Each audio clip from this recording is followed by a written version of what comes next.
In the world of sales and in the world of business, why is ghosting becoming more and more common, and what can you do about it? I'm Scott Sylvan Bell. I'm coming to you live from Sacramento, California on a perfect day to talk about sales and a perfect day to talk about business. Now, if you don't know and you haven't ever heard the term ghosting, it's something that really came from the dating world. That would mean I would meet somebody on a dating app. I would either text them for a while to get to know them a little bit better, or I would go out on a date with them, and then I would just disappear.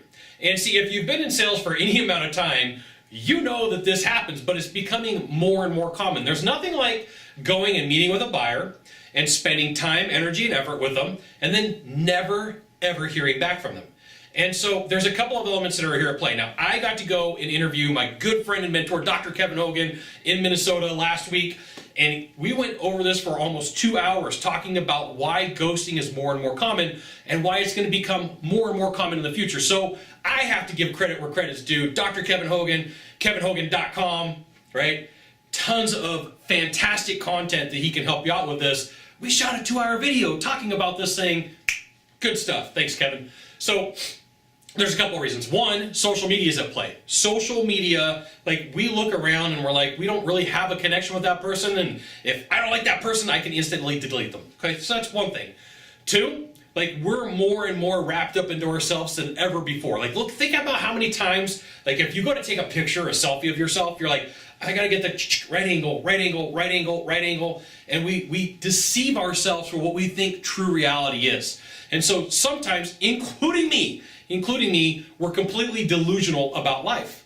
And the third reason is because we get so wrapped up in ourselves of being delusional, we're like, we don't have to talk to that person, I never have to see him again. So, for you, what you need to know is, since ghosting is becoming more and more common, you're going to have to figure out a way to do follow-up processes that not everybody else is doing. Now, I'm a huge fan, first and foremost, of outworking anybody who believes that they're my competition. I'll flat out tell buyers, like, look, in the world of my game, you can't outwork me, you can only underbid me. And if you're going to underbid me, it means you're going to lose X, Y, and Z, okay? But you got to get some commitments that that person's going to connect with you in a follow-up. This is why you should have a couple of simple pieces of information. A cell phone number, an email address, a physical location. Like, there's 3 contact points right there, okay? Minimum of 3. You can mail the person a piece of literature. You can email the person. You can text them. More and more people don't want to talk on the phone. And it's really easy to ghost somebody when you don't talk, when you don't talk to them, you just hit delete. I'm not talking to you. I'm not going to answer you. I'm not going to respond to you. And we take it personal because it is, because we put in time, energy, and effort. And so one of the ways that you know you can be rejected is if you put in time, energy, or effort with a buyer. You can look at it because that's a form of currency. Those are things that you did to try to sell a product or service. So ghosting has become more and more common. So my question for you is, what are you going to do about it? You should leave a comment in the box down below. What are you going to do about it? My belief is you should have a strong follow-up process. My belief is you should explain the steps. Now, this doesn't always mean it's going to equal a sell. This doesn't always mean that you're not going to get ghosted, right? And sometimes people are embarrassed. So here's one of the reasons that nobody ever talks about why they ghost you in the sales process. Sometimes they're embarrassed that they went with another vendor, not because they did it for less. Sometimes it's because they paid more. One of the greatest sales calls I sat on was, I'm down selling a heating and air system like 2007, 2008, somewhere around that range, and I'm sitting at the table and I'm doing paperwork for like 16 or 17 grand, which back then for heating and air was a lot of freaking money. I live in California. Just know everything's more expensive in California. So I'm sitting at the table with this guy. The buyer gets a phone call, picks up the phone, and he goes, hey, this is one of your competitors. Let's put him on speakerphone. And I'm like, yeah, no problem. So he puts the guy on speakerphone, and the guy says, hey, one of the suckiest ways to follow up, by the way, I was just checking in to see if what you decided to do about replacing your heating and air system. And the guy goes, hey, just to let you know, I'm doing paperwork right now. And the sales guy for the other company pipes up and goes, whatever he's doing it for, I'll beat his price. Now, this guy was at 9 grand to begin with. I'm at 16 or 17. I'm $8,000 more than this other guy, roughly. And the buyer has to go, well, funny thing is, he's twice as much as you. And the salesperson freaks out. What? No way, you're doing a job for twice as much money than what I saw. Like, I could beat this guy's price, right? So sometimes you get ghosted because the buyer is embarrassed that, 1, you tried to sell them the wrong product. 2, that you didn't charge enough for what you had to offer. Or 3, it could very well be that you did something that they don't like you. Right? It happens.